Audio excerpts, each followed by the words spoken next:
Hồi đó mình đi sanh hai đứa lớn á, có đi khám thai thôi chứ không có đi xét nghiệm. Khi mình đi sanh thì ai vô đó sanh thì bác sĩ cũng đều là lấy máu làm xét nghiệm, mà bác sĩ đâu có giải thích là lấy máu để làm bệnh gì đâu. Thì ai vô đó thì cũng lấy một cái đã miếng kiến, lấy vô cái ống, như lấy mấy hũ mình không để ý, nhưng mà không có nói mình là cái này làm HIV, cái này làm gan, cái này làm lao gì, không có nói. Sáng hôm sau thì bác sĩ kêu mình lên phòng của bác sĩ á, mới nói với mình là em có bệnh, nhưng mà ở đây không có đủ dụng cụ để chữa, mới chuyển em về bên bệnh viện Từ Dũ.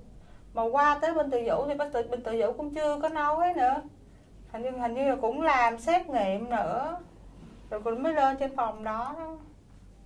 Rồi bác sĩ ở bên đó mới kêu vô phòng riêng, rồi mới nói cho mình, rồi mới hỏi mình là có biết về AIDS, biết về HIV đâu không, rồi mới nói rồi mình từ rồi mình khóc thôi chứ còn không có nghe được là cô đâu có nói gì nhiều đâu. Cô nói xong rồi á thì khóc, rồi ở trong bệnh viện với mẹ, nên mẹ ở lại với mình.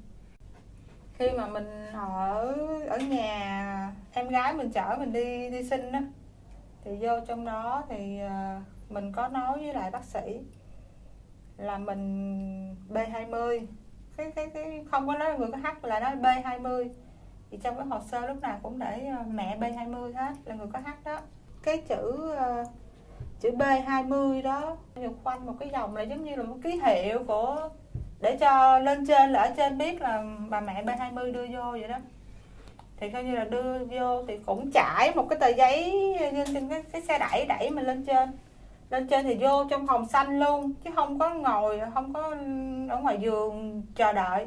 Vô trong đó thì tất cả bác sĩ test máu, test đồ xong xuôi thì mình bị thiếu máu, rồi em bé nó dọa non, mới đem cái mẫu máu của mình qua bên nhiệt đới để chuẩn đoán. Xong rồi được truyền 2 đơn vị máu, nằm 3 ngày mới sanh bé Thảo. Sanh ra rồi thì bác sĩ nói là bé thiếu tháng, bị vàng da, suy tim bẩm sinh, cho nên bé được chuyển qua bên khu B, nằm lộng kính. Thì 3 ngày mẹ được xuất viện về là chiều 25, là ngày Giáng sinh á. Chiều 24 mình được về, là bà con người ta đi chơi áo quần đèn xanh đèn đỏ quá trời luôn. Mà lúc đó mình cũng đâu có tinh thần để mà nhìn ngó gì đâu. Được về mà bé thì giữ lại trong đó, để lại trong đó là chiều 25 ở bệnh viện Từ Dũ, kêu điện về nhà chuyển viện bé. Thì lúc đó mình vô thì làm thủ tục xong rồi. Hình như ở bên đó tống tiền cho em bé rẻ lắm, tống ít lắm. Ẵm em bé trên tay với là cái phao để thở oxy á, ngồi trên xe cấp cứu, xe cứu thương á, nó hú từ bên Từ Dũ đưa về bên Di Đồng, là nó nằm trong đó đến 3-4 tay gì á, nó được xuất viện về.